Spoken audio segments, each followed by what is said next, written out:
Okay, this is a black and white image that I did in Yangshuo, China in March of 1994.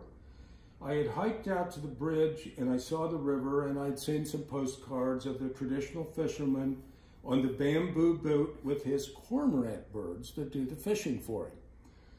But the angle wasn't right for getting a picture. So we had most of our meals at a little place called Lisa's Cafe, and Lisa could speak English.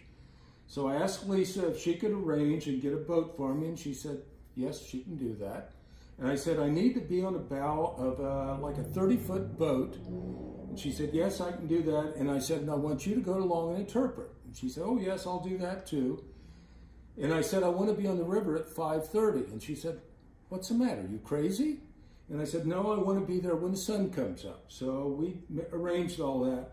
Lisa would call to the fisherman and have him go back and forth until I could get the correct composition. Now this image has been flipped. And I did that for composition because Americans read left to right. If the fisherman were here and looking this way, your eye would go to the fisherman and go right on out of the image.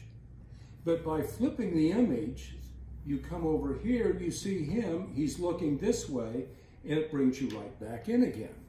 And then you have the composition of the mountain peaks and the shadow on the bottom, and I purposely put him in this position to try to utilize rule of thirds. Usually when you take a composition, you divide it equally in thirds, both vertically and horizontally, which gives you 4 intersection points.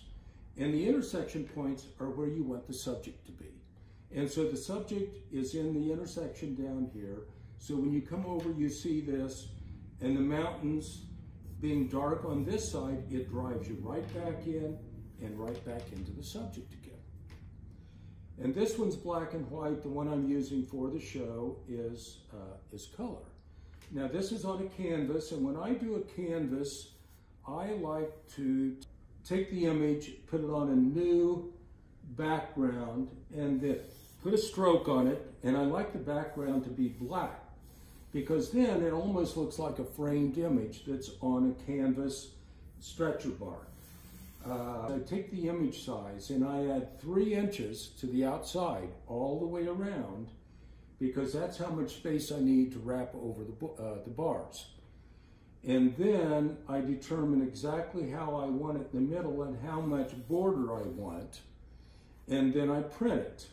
And then after I print it, I wait 24 hours and then I coat it with lacquer, 3 coats of lacquer. And then I lay it out on the stretcher bars and stretch it so it's nice and tight.